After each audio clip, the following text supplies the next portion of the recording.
حضرت عرفہ بن ربی حضور کے غلام ہے، وہ روایت کرتے ہیں، کہتے ہیں جب جبلہ اہم کے خلاف ہم لڑنے گئے تو روم کی فوجیں بھی تھی اور عرب کے دیگر قبائل کی فوجیں بھی.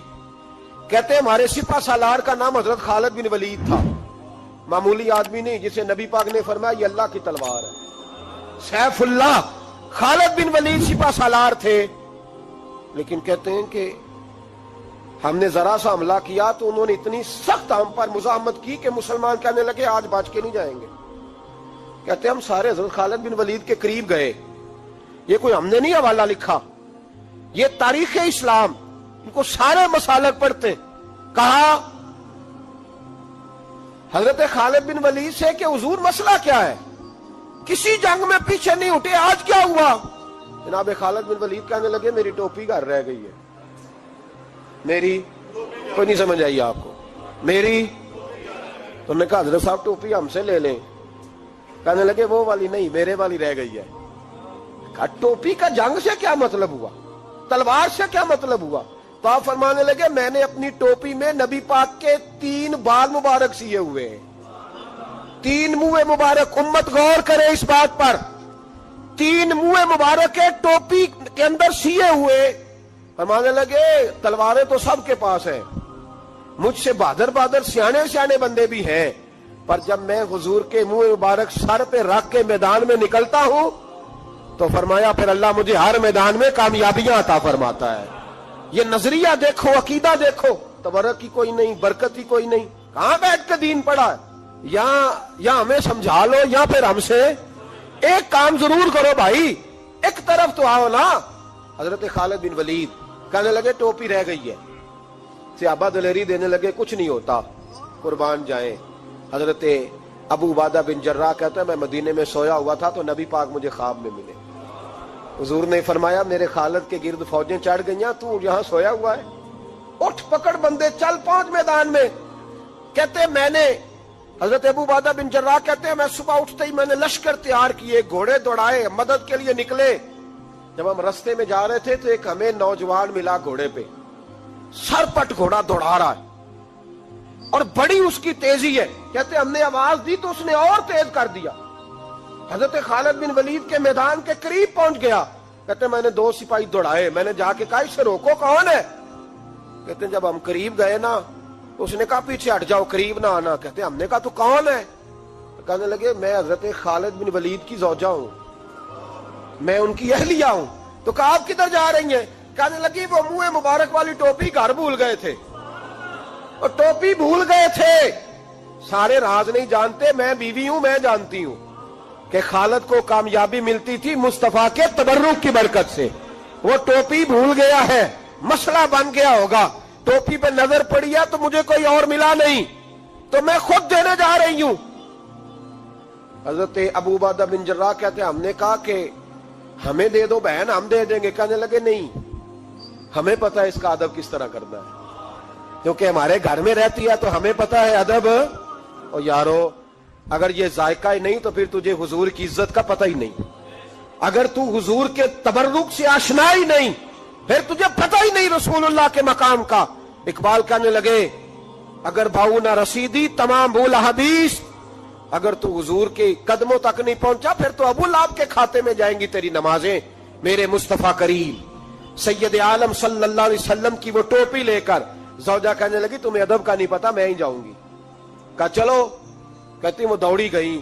حضرت خالد بن ولید کہتے ہیں اچانک میری نظر پڑی تو کافروں کی فوج تنی ہوئی تھی، وہ ٹوٹنے لگی اور ایک شاہ سوار دوڑا آ رہا ہے. تو میں نے کہا یہ اکیلا جوان صفے کاٹتا آ رہا ہے، ہم لڑ رہے تھے تو یہ فوج ہم پر چڑھ آئی تھی، اکیلا جوان.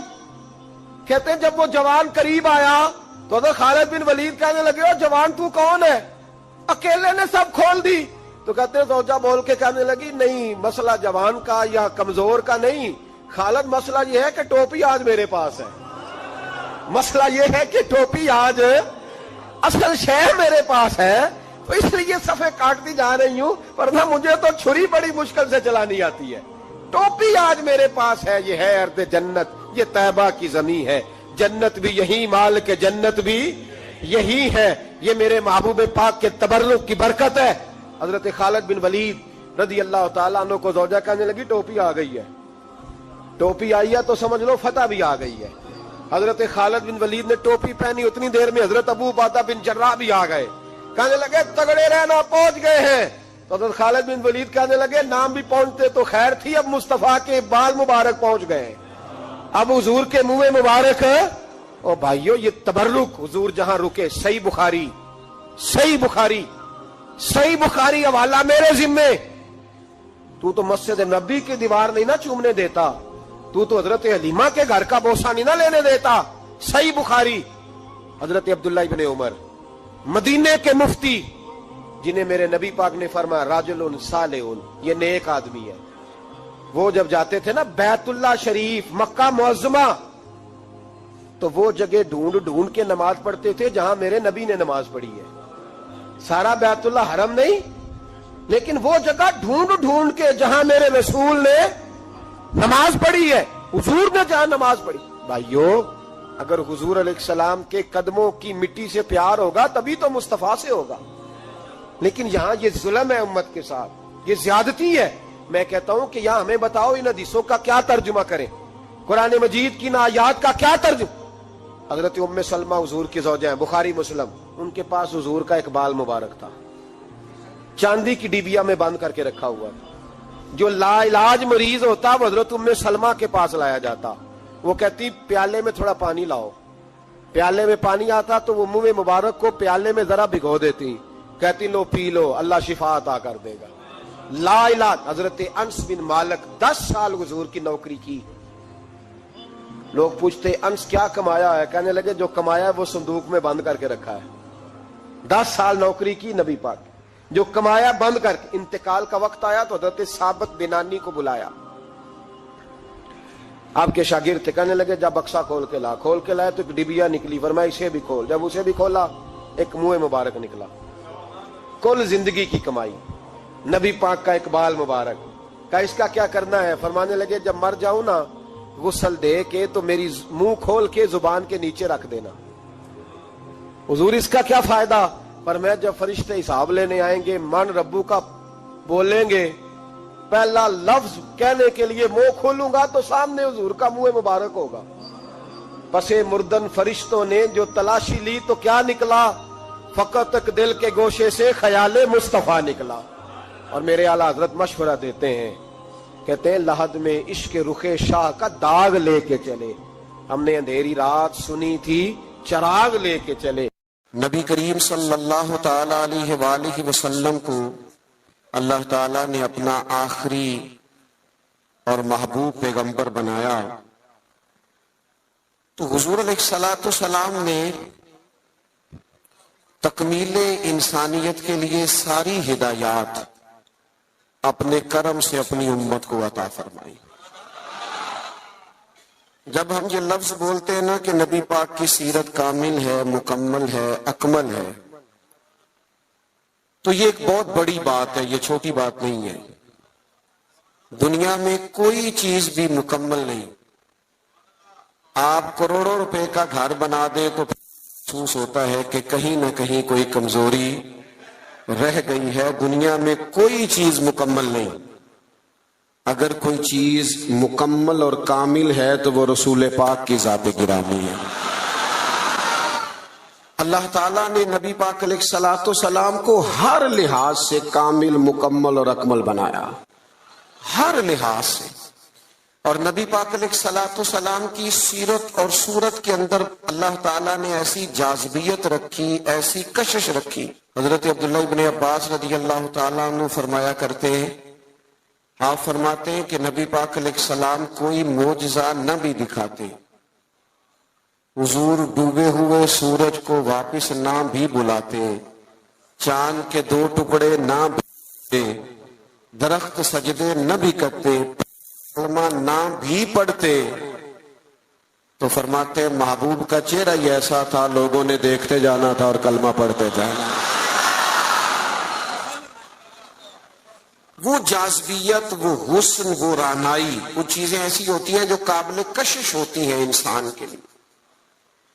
تبھی تقاضا ہوتا ہے بندے کا کہ وہ چیز بندے کو اپنی طرف کھینچتی ہے.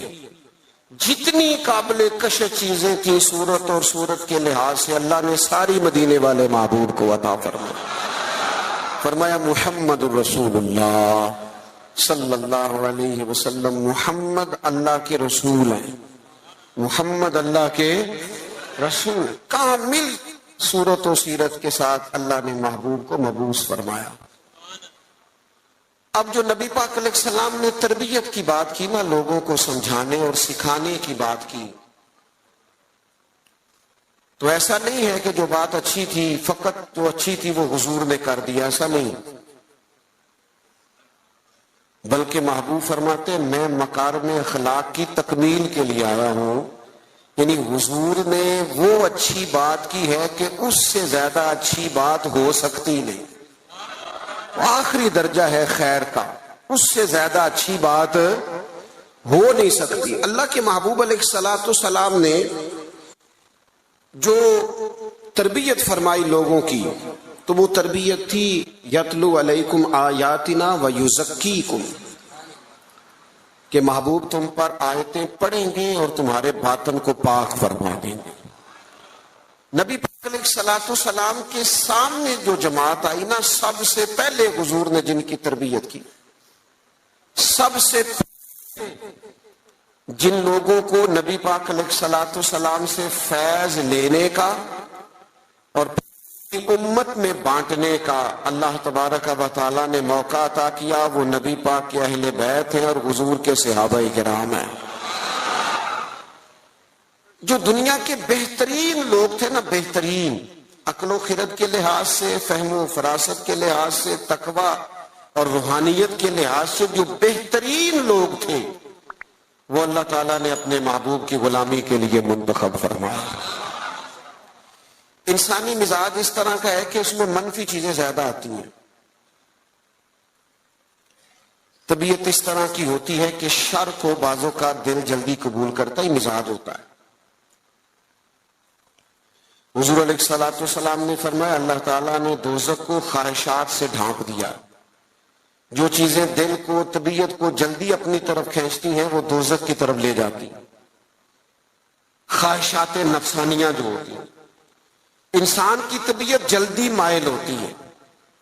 لوگوں نے جب دیکھا نا کہ ایک بہترین جماعت ہے حضور کے صحابہ اور اہل بیت کی، اور اتنی اعلیٰ جماعت ہے کہ نہ کبھی زمین نے ایسے لوگ دیکھے تھے، نہ آسمان نے کبھی ایسے لوگ دیکھے تھے، اور اللہ کے محبوب علیہ السلام کے فیضان نبوت سے یوں اجلے ہوئے ان کے باطن کہ دنیا میں وہ جدھر جدھر بھی گئے نا نور ہی بکھیرتے گئے۔ اب جب لوگوں نے یہ دیکھا نا کہ اتنی اہم جماعت ہے اور اتنا بڑا انقلاب اس نے برپا کر دیا ہے، اور اتنی زیادہ انہوں نے اس کے اندر دین کے اندر اور فتوحات کے اندر اضافہ کر دیا ہے، اب شر پھیلانا تو بڑا ضروری ہوتا ہے۔ آپ اگر تھوڑی دیر زیادہ تسلی سے میری بات پر غور کریں تو جب بھی کوئی عالم دین آپ کو کوئی بات سنائے گا یا لکھے، نہیں کہتا کہ ڈائریکٹ حضور سے سنا، وہ کہتے ہیں حضرت ابو ہریرہ سے روایت ہے، حضرت ابو دردہ سے روایت ہے، حضرت عبداللہ ابن مسعود فرماتے ہیں، سیدہ عائشہ صدیقہ فرماتے ہیں، وہ کسی نہ کسی صحابی کا نام لے کے روایت بیان کرے گا۔ آپ کو سمجھ آ رہی ہے میری بات کی؟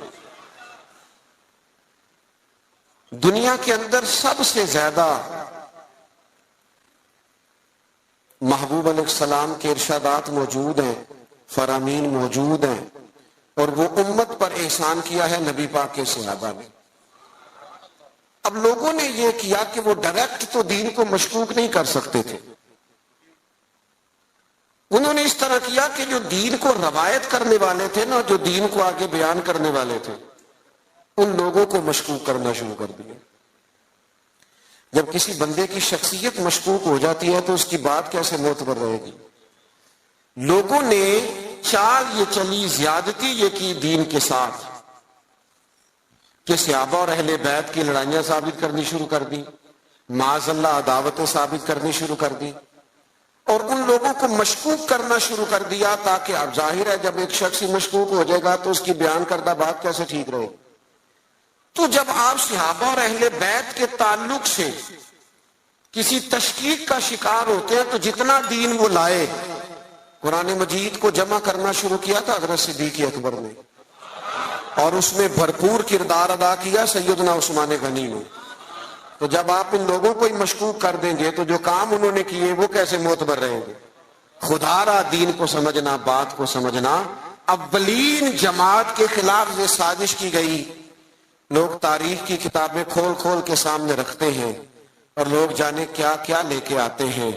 میں نے تو اللہ کا قرآن پڑھا ہے.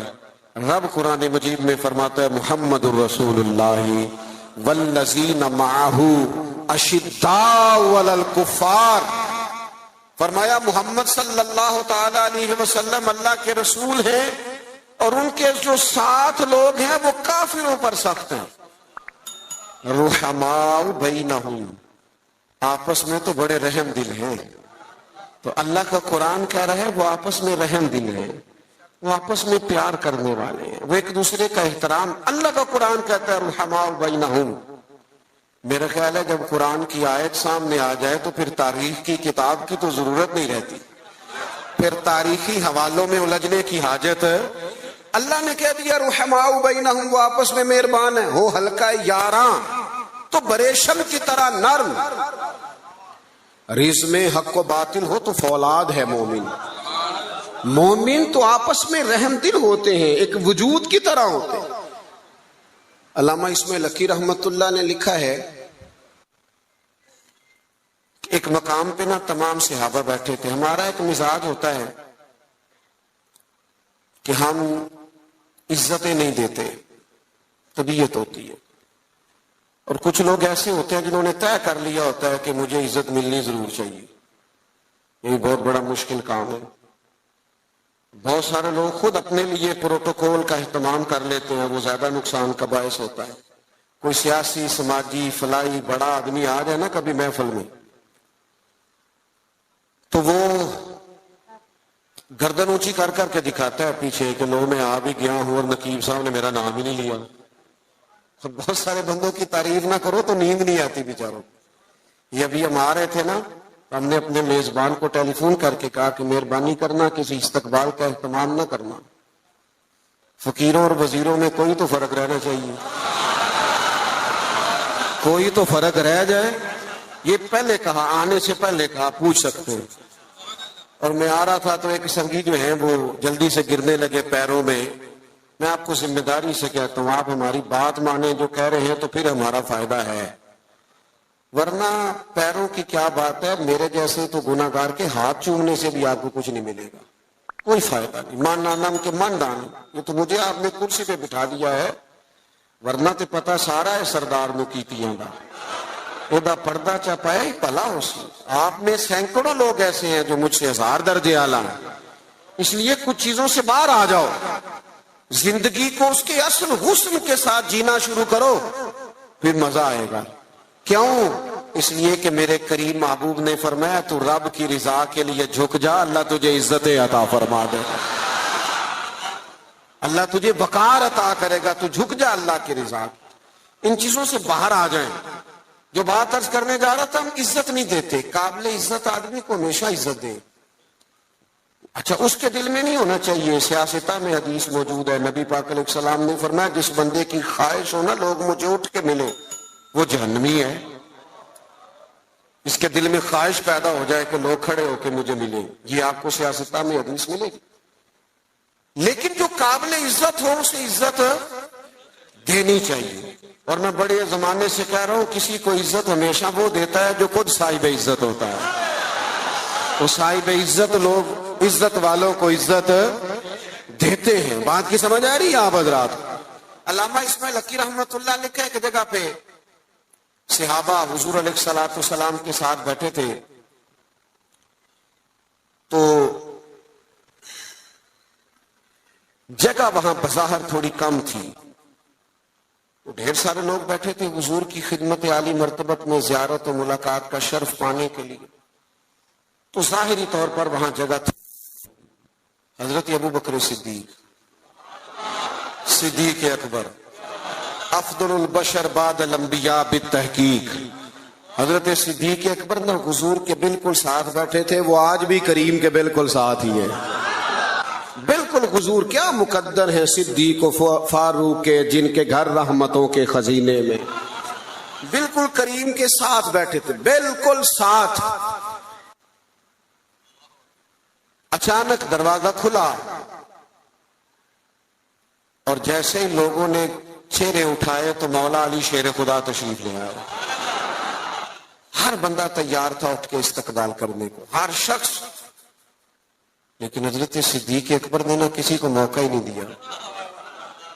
سب سے پہلے حضرت ابو بکر اٹھے اور دروازے پر جا کر ان کا استقبال کیا، اور پھر ان کو بازو سے تھام کے لا کے حضور کے قریب بٹھایا اور تھوڑا ذرا سائڈ پہ ہو کے بیٹھ گئے۔ ساری اسرار صرف تقریروں کے نہیں ہوتے، بعض اوقات عمل سے بھی ایسا نتیجہ نکلتا ہے، عمل کرنے سے بھی، کہ وہ بات کہیں دور چلی جاتی ہے۔ حضرت سیدنا صدیق اکبر اٹھے، بازو تھاما، لا کے مولا کائنات کو حضور کے قریب بٹھایا۔ کسی نے تبصرہ نہیں کیا، محفل کا رنگ ہی بدل گیا، لوگوں کے ذہنوں میں تصور بھی بدل گئے۔ جب کیفیت اور ہو گئی تو اور کیا تبصرہ کوئی کرتا۔ میرے کریم بولے اور حضور فرمانے لگے، دیکھا تم نے میرے ابو بکر نے کیا کیا ہے؟ تم نے غور کیا میرے صدیق نے کیا کیا ہے؟ پھر حضور فرمانے لگے، عزت والا ہی کسی کی عزت کو پہچانا کرتا۔ اہل فضل، ہمیشہ ہمارا نا دور آ گیا ہے حقوق مانگنے کا، ہر آدمی حقوق مانگ رہا، اور ہر محکمے کے الگ الگ حقوق ہیں، اور ہر بندہ شکوہ کر رہا ہے۔ کئی دفعہ مجھے کمزور لگتے ہیں وہ لوگ جو اس طرح شکوے کرتے ہیں۔ ایک جگہ میں دستار فضیلت کے اجتماع میں حاضر تھا تو وہاں ایک صاحب نے بڑے درد سے بات کی کہ لوگ علماء طلباء کی عزت نہیں کرتے، وہ وقار نہیں دیتے۔ میں نے کہا ٹھیک ہے، آپ کی بات بڑی حد تک یہ مسئلہ ٹھیک ہے، لیکن اس کا اظہار کبھی بھی کمزوری کے ساتھ نہ کریں، کبھی سہم کے ڈر کے پیچھے ہٹ کے یہ بات نہ کریں۔ آپ کو کیا ضرورت پڑی ہے اتنا جھوک کے یہ بات کرنے کی؟ آپ تو وہ جماعت ہیں، طالب علم علماء تو وہ جماعت ہے کہ یہ پہلے دن گھر سے نکلتا ہے، ابھی اس نے ایک سپارہ بھی نہیں پڑھا، الف با تا سا بھی نہیں پڑھا، ابھی گھر سے نکلا ہے کہ اللہ کے فرشتوں نے اس کے پیروں کے نیچے بھی دیے۔ تو تمہیں رب رسول کی بارگاہ سے اتنا احساس مل رہا ہے، تو ادھر ادھر کیوں دیکھتا ہے؟ یہ کچی بات ہے۔ کمزور مزدور آدمی نا، کئی دفعہ بعض لوگ ملنے آتے ہیں تو کہتے ہیں آپ کیا کام کرتے ہیں؟ کہتے ہیں جی حضرت صاحب، پیر صاحب، میں نا جی مزدور ہوں۔ میں کہتا ہوں یہ آپ نے جھک جھک کے بات کیوں کی؟ سر جھکا کے آپ نے بات کی میں مزدور ہوں، اس کا کیا معنی ہوا؟ سر جھکا کے وہ بات کرے جس نے کرپشن کی ہے، جس نے مال لوٹا ہے، جو کسی کے پیسوں پہ پلتا ہے۔ تو محنت کر کے دو ہاتھوں سے کما کے کھاتا ہے، تو سار اٹھا کے جیا کر۔ اللہ کے محبوب علیہ الصلوۃ والسلام نے فرمایا سب سے بہترین روزی وہ ہے جو بندہ اپنے دو ہاتھوں سے محنت کر کے کما کے کھاتا ہے۔ اور ساتھ مثال بھی حضور نے فرمایا، حضرت داؤد علیہ السلام اپنے ہاتھوں سے محنت کر کے کما کے کھایا کرتے۔ گردن کو جھکا دیتا ہے خیرات کا پتھر، جہاں میں مانگنے والوں کے سر کبھی اونچے نہیں ہوتے۔ تو صحابہ کرام علیہم رضوان کا یہ مزاج رہا کہ آپس میں ایک دوسرے کو عزت دے۔ دوسری بات یہ تھی کہ ان کی زندگیوں میں جو پہلو آپ کو بڑا غالب نظر آئے گا نا، وہ پہلو ہے ان کے مزاجوں کی طبی سادگی۔ سادہ طرز زندگی نا آسان بڑا ہوتا ہے، اور یہ جو طرز زندگی ہوتا ہے نا تھوڑا سا دنیا سے ہٹ کے، یہ مشکل ہوتا ہے۔ یعنی جو بندہ ابھی آ گیا نا چارہ کاٹتا ہوا، وضو کر کے چینج کر کے مسجد میں، وہ جہاں بھی جگہ مل جائے خیر ہے، اسے ٹینشن کوئی نہیں۔ اور جس بچے نے 4-5 ہزار دے کے بال سیدھے کرائے ہوئے ہیں، وہ پریشان بھی بڑا ہے کہ میں نے اتنا خرچہ کر دیا، کوئی دیکھ ہی نہیں رہا میری طرف۔ یہ سادہ طرز زندگی بڑا آسان ہوتا، بڑا۔ حضرت مولا علی شیر خدا رضی اللہ تعالیٰ عنہ کوفے کی جامع مسجد کے باہر کھڑے ہو کے فرما رہے، یہ حقیقتیں آپ کو پتا ہے مسائل کتنے بڑھ گئے ہیں ملک کے اندر۔ غریبی کتنی جڑیں پکڑ کے لوگ پیٹرول پہ بحث کرتے ہیں. پیٹرول پہ بحث وہ لوگ کرتے ہیں جن کی گاڑیاں بڑی ہیں. بڑے لوگ بڑی گاڑیوں والے وہ پیٹرول پہ بحث کرتے ہیں. چھوٹا غریب آدمی پیٹرول پہ بحث نہیں کرتا, اس کا پیٹرول سے لینا دینا کچھ نہیں. وہ تو اس بات پہ بحث کرتا ہے کہ یار بس کا کرایہ فی سواری 5 روپے بڑھ گیا ہے, روز دکان پہ جانا ہوتا ہے. اس کا تعلق اور چیز سے ہے. اللہ کرے آپ کو سمجھ آئے میری بات. یہ 15-20% طبقہ ہوتا ہے جو بڑی بڑی باتیں کرتا ہے اکانومی کی اور فلاں فلاں فلاں. آپ لمبی بات کر رہے ہیں. یہاں تو مسئلہ اس بندے کا ہے جس نے صبح روز 25 روپے جانے کے دینے ہیں, 25 روپے اس پر بوجھ پڑتا ہے, اس کا بجٹ متاثر ہوتا ہے, اس کو دشواری ہوتی ہے. تکلیف اس گھر میں ہوتی ہے جس میں رات کو بیوی اپنے شوہر سے کہتی ہے کہ میرا دل نہیں کرتا آپ کو تکلیف دوں, اور صبح جب بچوں نے جانا ہے نا اسکول, کالج, مدرسہ, تو ان کے پراٹھے پکانے کے لیے گھی کوئی نہیں میرے پاس. تو مہربانی سب روگاں دا روگ محمد جس کا نام غریبی, کنڈ ولا کے لنگ جاندے نہیں دوست یار قریبی. یہ سب سے بڑا دکھ ہے. اس ملک میں یہ کس طرح آسان ہو سکتا ہے جب ملک کے اندر سادہ طرز زندگی کو فروغ دیا جائے. سادہ طرز زندگی. جب ایک آدمی بہت موج میں وقت گزار رہا ہے, ایک تکلیف میں وقت گزار رہا ہے, تو کیسے معاملہ ٹھیک ہوگا؟ حضرت مولا علی شیر خدا کرم اللہ تعالی وجہ الکریم کوفہ مسجد کے باہر کھڑے تھے اس حال میں کہ وہ امیر المومنین ہیں, اور ہاتھ میں زرہ پکڑی تھی. اور یہ بات وہ کسی مظلومانہ انداز میں نہیں کر رہے تھے, کسی پریشانی کے عالم میں نہیں کر رہے تھے. جیسے بندہ غریب ہو تو اس کی آنکھوں سے غربت چھلکتی ہے, معاذ اللہ یہ رنگ نہیں تھا. بلکہ وہ باہر کھڑے ہیں اور بڑے وقار کے ساتھ کہہ رہے ہیں یار یہ میری زرہ کو بندہ خرید لے, میرا طامت زیادہ پرانا ہو گیا ہے, اگر نئے خریدنے کے پیسے ہوتے تو میں زرہ نہ بیچتا. یہ کو بندہ لے لے مجھ سے, یہ لے لے. سادہ طرز زندگی, یہ سمجھے. یہ صحابہ اور اہل بیت کی شان ہے. آپ کو پتہ ہے نبی پاک علیہ السلام نے اپنی اولاد کے لیے دعا مانگی ہے, اے اللہ میری اولاد کو نا بقدر ضرورت روزی دینا. اور حضور دعا مانگتے تھے اے اللہ ایک دن پیٹ بھر کے روٹی دینا اور ایک دن کا فاقہ دینا. ایک دن کا فاقہ بھی حضور نے مانگا ہے. میرا میٹھا کھانا ہی سنت نہیں, فاقہ کرنا بھی سنت ہے. اس پر بھی توجہ کریں. یہ بھی حضور نے دعا مانگی. یہ بھی مانگ کے دیکھے کوئی اپنے لیے, یہ بھی حضور نے مانگی. مہینہ مہینہ چولہا نہیں جلا سیدہ فاطمہ کے گھر میں, مہینہ مہینہ. یہ ہمارے بچے نہیں میدانوں میں جہاد کر سکتے. وہ کیسے جہاد کریں گے جن کا ٹیشو پیپر کوئی اٹھاتا ہے, جن کی گاڑی کا دروازہ کوئی کھولتا ہے؟ وہ میدان میں کیسے نکلیں گے؟ سیدہ پاک کی اولاد پاک نے میدان میں ڈٹ کے مقابلہ کیوں کیا؟ اس لیے کہ ان کی اماں نے مہینہ مہینہ کھجور سرکے پہ گزارا کرنا سکھایا ہوا تھا. ان کی ماں نے سکھایا تھا 3 دن روزے رکھنے, اور کھجور پانی سے سحری, کھجور پانی سے افطار. جب گھر کے اندر یہ سادگی کا حسن ہونا تو پھر بچوں کو مشکل نہیں ہوتی میدانوں میں کھڑا ہونے. پھر وہ طاقتور ہوتے, اعصابی طور پر مضبوط ہوتے. ہم نے دولت جمع کرنے کے نام پر اپنی اولادوں کو کمزور کر دیا ان لوگوں کے مزاج میں. اور یہی منہج صحابہ کا ہے. حضرت عمر فاروق رضی اللہ تعالیٰ کو بندہ ملنے آ جاتا تھا نا کبھی,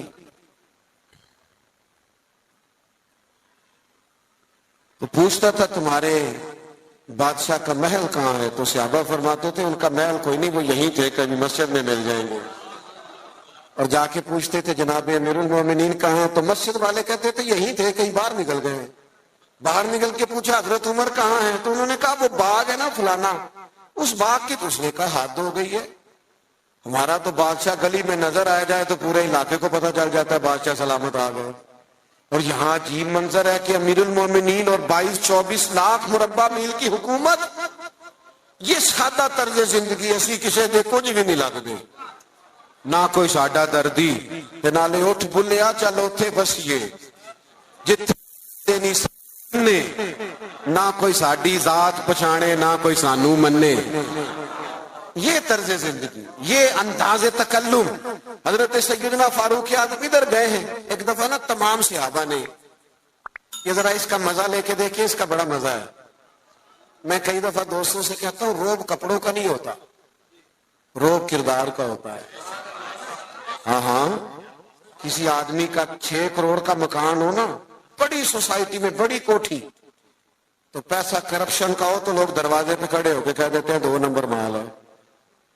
اور بندہ ٹوٹی ہوئی موٹر سائیکل پہ آئے، چھوٹا سا آفیسر ہو، چھوٹا سا ملازم، اور جس کرسی میز پہ بیٹھے وہ بھی ٹوٹے ہوئے ہوں، تو اس کے باہر دفتر کے دروازے پہ بڑے بڑے وزیر سفیر کھڑے ہو کے کہہ رہے ہوتے ہیں یار بندہ بڑا کھرا ہے، نہ سفارش نہ جائے سنتا ہے، نہ رشوت لیتا ہے. اس کا مطلب ہے روب کپڑوں کا. ہمارے بزرگ تھے نا گجرانوالہ میں حاجی ابو داؤد محمد صادق صاحب رحمت اللہ علیہ، ہم بڑے بڑے لوگوں کو دیکھتے تھے، وہ حضرت سے ملنے کے لیے آتے تو کوشش کرتے پہلے کبھی امامہ باندھ لینا، اگر کوئی گھڑی چین والی ہے تو اتار لینا. اتنی بڑی پجاروں سے بندہ اترا ہے لیکن اپنا لباس ٹھیک کر رہا ہے.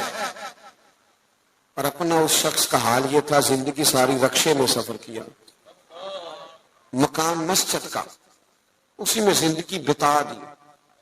کسی نے 1000 پہ نظر پیش کی تو کہنے لگے میرا تو اتنا خرچہ ہی نہیں، مجھے 50 دے جا گزارا چل جائے گا، تو غریب آدمی ہے، تو لے جا اپنے گھر میں کام کاج چلا. الہی تیرے سادہ دل بندے کدھر جائیں. او عزیز دوست، سادہ طرز زندگی، سادہ، یہ شان ہے صحابہ اور اہل بیت کی. اپنی زندگیوں میں نا یہ اعلیٰ کھانا کھا کے نا، روز مرغن غذائیں کھا کے پھر دوائیاں بھی کھانی پڑتی ہیں. سادی روٹی کھائے نا. میں نے اپنے ابا جی سے ایک دن پوچھا، میں نے کہا کھانے میں کیا پسند ہے؟ کہنے لگے پتر جی بھوک لگی ہوئے تے اچار دا بھی بڑا ہی مزہ ہے تے چٹنی دا بھی بڑا ہی سواد ہے، تے جے نہ لگی ہوئے تے پھر نخرے، یہ نہیں کھانا یہ نہیں کھانا. بھوک لگ جائے تو پھر سارا کچھ کھانے میں مزہ آتا ہے. حضرت عمر فاروق کو نا میٹنگ کر کے، صحابہ نے میٹنگ کر کے کہا، باقاعدہ میٹنگ ہوئی کہ جناب عمر سے کہنا ہے حضرت صدیق اکبر رضی اللہ تعالیٰ عنہ کے دور مبارک تک اتنی وسعت نہیں تھی، اب تو اللہ نے بڑی وسعت کر دی ہے، آپ کو بھی مال غنیمت میں بڑا حصہ ملتا ہے. اور اپنی جگہ حضور کا فرمان بھی بالکل درست موجود ہے کہ اللہ نعمت دے تو اثر دیکھنا پسند کرتا ہے. آپ کا کرتا کوئی پرانا پھٹا ہوا، اتنے پیبند ہیں کہ اب پیبند لگنے کی بھی جگہ نہیں. عمر سے کہنا کرتا نیا لے لیں. سب نے کہا بالکل کہنا چاہیے یار، بڑے بڑے وزیر ملنے آتے ہیں، بڑے بڑے ملکوں کے سفیر آتے ہیں، تو عمر سے کہنا ہے. سب کہنے لگے کہنا چاہیے کہنا چاہیے. ایک صحابی بولنے کہنے لگے چلو پھر اس بندے کا نام بھی بتاؤ جو عمر سے بات کرے گا. بندہ ایک چنو نا جو سیدنا عمر سے، ان کے روب کے سامنے کوئی بات کرے گا. ایک صحابی کہنے لگے ہے نا ایک بندہ جن کی بات نہیں ٹالیں گے. کہا وہ کون ہے؟ کہنے لگے مولا علی شیر خدا،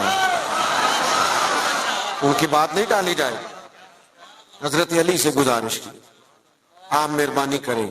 حضرت عمر سے کہیں. جناب علی کہنے لگے بات تمہاری ٹھیک ہے، کرتا نیا لینا بھی چاہیے اور اللہ نعمت دے تو اثر دیکھنا پسند کرتا ہے، اور عمر سے کہنا بھی چاہیے، یہ بھی ٹھیک ہے، میں کہوں گا تو عمر مان لیں گے. لیکن چونکہ میں ہم راز ہوں، میں طبیعت جانتا ہوں، میں کہوں گا تو مان لیں گے، پر یہ والی بات میں نے بھی کوئی نہیں کرنی. کوئی اور کہو تو کرا دیتا ہوں، یہ والی نہیں میں نے کرنی. کہا پھر کوئی رستہ ہی بتا دیں. تو حضرت علی کے پاس رستے تو سارے ہیں نا، جانتے تو سارے ہیں نا، وہ باب مدینہ العلم ہے. حضرت مولا علی کہنے لگے رستہ ہے نا، سیدہ عائشہ صدیقہ وہ ماں ہے نا مومنوں کی، تو ماں کی بات ٹالی نہیں جا سکتی، ماں تو ماں ہوتی ہے. سیدہ عائشہ صدیقہ رضی اللہ تعالیٰ عنہ سے کہا آپ کہیے. تو سیدہ فرمانے لگی ٹھیک ہے. فوراً حکم دیا جناب عمر آئیں. انہوں نے بھی چند منٹ بھی نہیں لیے، فوراً حاضر ہوئے. ہر جگہ پہ نا بحث نہیں کرنی چاہیے، کچھ جگہ غلامی بھی کرنی چاہیے، چپ کر کے بھی مان لینی چاہیے. سانو قید سجن دا گہنا ہے، او جینجے رکھے اونج رہنا ہے، کبھی مان لینا چاہیے چپ کر. حضرت عمر دوڑے گئے، اماں جی میں حاضر ہوں. کہا امیر المومنین نے ایک بات کر لی، آپ حکم کریں. فرمانے لگی لوگوں کا خیال ہے کہ بڑے لوگوں کو آپ سے ملنا ہوتا ہے، اور آپ کا کرتا وہی پرانا اللہ نے وسعت دی ہے مسلمانوں کو، آپ کے حصے میں بھی مال غنیمت میں سے حصہ آتا ہے، پر آپ گھر سے نکلتے ہیں اور مسجد سے نکلتے ہیں اور گھر جانے تک سارا تقسیم کر دیتے. ایک کرتا لے لے، کیا حرج ہے؟ کوئی بات نہیں، کوئی تفصیل نہیں، کچھ نہیں. حضرت عمر چپ کر گئے. کہنے لگے اماں جی آپ کا حکم آ گیا، شام سے پہلے پہلے لے لوں گا. ہاں ہاں سانو قید سجن دا کہنا ہے، وہ جنج رکھے ایسا اونج رہنا، یہ حضور کی نسبت ہے، اس کا اکرام ہے. میں شام سے پہلے لے لوں گا، لیکن اگر آپ اجازت دیں تو ایک بات کر لوں چھوٹی سی. سیدہ کہنے لگی عمر کر لے. تو جناب عمر بات کرنے سے پہلے رو پڑے. کہنے لگے اماں جی یہ جو کرتا میں نے پہنا ہے نا، میں حضور کے زمانے میں بھی اسی طرح رہتا تھا. ابو بکر صدیق جب مجھے مشوروں کے لیے بلاتے تھے تو اسی طرح پیبند والے کرتوں میں جایا کرتا تھا. آپ حکم کریں گی تو شام سے پہلے پہلے لے لوں گا، لیکن میں اسی طرح رہتا تھا. اس طرز زندگی میں مجھے قرار ہے. تھوڑی دیر سناٹا چھا گیا، جواب کوئی نہ آیا. جب جناب عمر نے توجہ کی تو سیدہ عائشہ کے رونے کی آواز آ رہی. تھوڑی دیر کے بعد فرمانے لگی عمر جو صحابہ نے کہا وہ بھی ٹھیک تھا، لیکن جو آپ کہہ رہے ہیں وہ تو بالکل ہی ٹھیک ہے. آپ اپنے حساب سے جیئیں. ایک تو آپس میں محبت احترام، اور دوسرا طرز زندگی سادہ، اور تیسرا آپ ساری کتابیں پڑھ لیں، سیدہ فاطمہ، مولا علی، حسنین کریمین علیہم رضوان کی سیرت پر ساری کتابیں، ہر کتاب میں لکھا ہوگا کہ گھر میں مہینہ مہینہ چولہا نہیں جلا، روٹی نہیں پکی. ہر کتاب میں لکھا ہوگا. لیکن مزے کی بات یہ ہے جس نے یہ لکھا ہے نا مہینہ مہینہ چولہا نہیں جلتا تھا، اس نے 2 صفحے چھوڑ کے یہ بھی سبھی نے لکھا ہے کہ گھر میں مہینہ مہینہ چولہا نہیں جلتا تھا، پر جو دروازے پہ آتا تھا اسے جھولی بھر کے عطا فرماتے تھے. مالا والے سخی نہیں ہوں گے کہ سخیاں کل مال نہیں ہوں. مالا والے سارے نہیں، کچھ ہوتے بھی ہیں اللہ ماشاء اللہ. مالا والے سخی نہیں ہوں، سخیاں کل مال نہیں ہوں. ہاں ایتھے اوتھے دومی جانی، سخی کنگال نہیں ہوں. یہ بھی بات پکی ہے. یعنی غریبی میں سخاوت، وہ ہمارے ہاں ہم نے یہ سمجھا ہے کہ سخاوت کروڑوں اربوں سے ہوگی، لاکھ آئیں گے تو سخاوت ہوگی، یہ ہم نے سمجھ لیا ہے. حالانکہ نبی پاک علیہ السلام نے تو یہاں سے سخاوت شروع فرمائی ہے. حضور فرماتے ہیں کہ گوشت پکاؤ نا تو شوربہ زیادہ کر لیا کرو، اور اپنے پڑوسی کو بھی سالن میں شامل کرو. یہاں سے سخاوت شروع کی، یہاں سے حضور، یہاں سے. آپ غور کریں صحابہ اور اہل بیت کی زندگیوں پر کہ ان کا طرز زندگی سخاوت کے معاملے میں کیا ہے. بڑا کم ہوتا ہے سگے بھائی کو لوگ دینے میں کتراتے، لیکن جب ہجرت کر کے مہاجرین مدینے آئے تھے نا تو انصار نے چلتے کاروبار آدھے آدھے دے دیے. یہ باتیں کرنی آسان ہے، لیکن کسی کو اپنا گھر، اپنے بچوں میں لوگ گھر تقسیم کرتے ہیں نا، دیوار میں دیوار نکلتی ہے تو روتے ہیں میرا گھر بٹ گیا ہے. اپنے بچوں میں بانٹتے وقت لوگ رو پڑتے ہیں. میرے دوستوں صحابہ نے تو آپس میں بانٹ دیا. میں بس بات ختم کرنے لگا ہوں. امام حسین رضی اللہ تعالیٰ عنہ گھر میں تھے، دروازے پہ دستک ہوئی. آپ نے صاحبزادے سے کہا دیکھنا کون ہے. عرض گزار ہوئے حضور ایک بھکاری ہے، فقیر ہے، مانگنے والا آیا. 600 یا 800 دینار پڑے تھے گھر میں. ہم نہ مانگنے والے کے لیے وہ نوٹ رکھا ہوتا ہے ہم نے جو بچہ بھی کوئی نہیں لیتا، ایک مانگنے والے کے لیے، ایک مسجد کی ٹوپی میں ڈالنے کے لیے، سب سے چھوٹا رکھا ہوتا ہے. کہا حضور وہ آیا ہے، تو 600 یا 800 دینار پڑے تھے. امام حسین اٹھ کے باہر تشریف لے گئے. وہ سارے کے سارے دینار فقیر کی جھولی میں ڈالے اور ڈھال کے فرمانے لگے پتہ نہیں تھا آپ نے آنا ہے، ورنہ میں کو بندوبست کر کے رکھتا. یہ دیکھو خود بھیک دے خود ہی کہیں منگتے کا بھلا ہے. منگتے کا ایک تو ان کا احترام تھا آپس میں، ایک یہ کہ انہوں نے طرز زندگی سادہ، یہ جو فقیری ہے نا، یہ حضور کی مجبوری نہیں، یہ نبی پاک کی پسند ہے. فقر اختیاری ہے رسول پاک کا، حضور کی پسند ہے سادہ رہ. اور تیسری بات یہ کہ سخاوت کرنا، دوسروں کا خیال رکھنا. ایک بات سن لیں اور میں اپنی بات کو ختم کروں. 9-10 محرم کی درمیانی رات تھی. عمر ابن سعد نے آ کے امام علی مقام سے کہا 2 ہی باتیں ہیں، یا بیعت یزید کریں یا صبح جنگ کے لیے تیار ہو جائیں. تو امام فرمانے لگے ایک رات ٹھہر جاؤ، صبح بتا دوں گا. وہ چلا گیا، اس نے کہا ٹھیک ہے. حضرت عباس آئے. حضرت عباس رضی اللہ تعالیٰ عنہ عرض گزار ہوئے، بھائی جان میرے آقا، فیصلہ آپ کا مجھے پتا ہے صبح کیا ہونا ہے. فیصلہ ابھی بھی یہی ہے اور صبح بھی یہی ہے کہ آپ نے بیعت تو کرنی نہیں، ہونی تو جنگ ہے. تو آپ ایک رات کا آپ نے کہہ دیا، یہ عجیب سے لوگ ہیں، پتہ نہیں کیا سوچیں گے. تو امام حسین فرمانے لگے عباس تیرا کیا خیال ہے؟ میں نے سوچنے کے لیے ٹائم لیا ہے. کہ حضور پھر کس لیے لیا ہے؟ فرمانے لگے عباس یہ جملہ یاد رکھنا. کہنے لگے عباس تجھے پتا ہے نا کہ حسین کو سجدوں سے بڑا پیار ہے، سجدوں سے پیار ہے. فرمایا ایک رات اس لیے لی ہے کہ ذرا رج کے اپنے رب کو سجدہ تو کر لیں. تو 4 باتیں آج کی نشست میں. ایک تو ان کا احترام، قرآن نے کہہ دیا رحماء بینہم. اور دوسری بات یہ کہ ان سے زندگی گزارنا سیکھیں، سادہ ہو جائیں.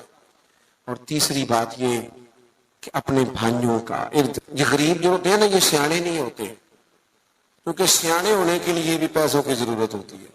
جدے گھر دانے وہ دے. غریب سیانے نہیں ہوتے، اس لیے غریبوں کے لوگ شکوے بھی زیادہ کرتے ہیں.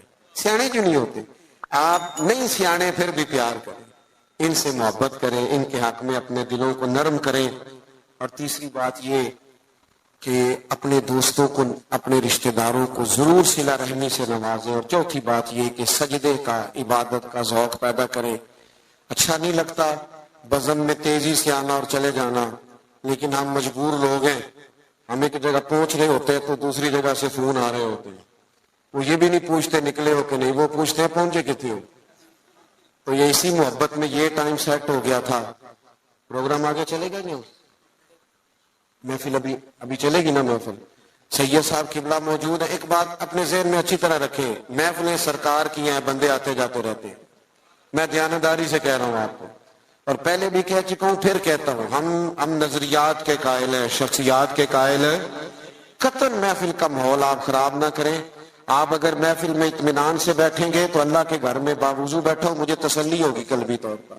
ولی مشہد مرسلی تیری ناموس و حرمت کے ہم ہیں امین، تیری ناموس و حرمت کے ہم ہیں امین. بعد مکہ مدینہ کے تیرا حرم، قرۂ ارض پر محترم محتشم. تیری مٹی کو چھو جائے جس کی جبی، رب رحمان کا خاص اس پر کرم. چپ چپا تیرا نور کی کہکشاں، تیرا صخرہ و گنبد بہانہ فری، تیرا صخرہ و گنبد بہانہ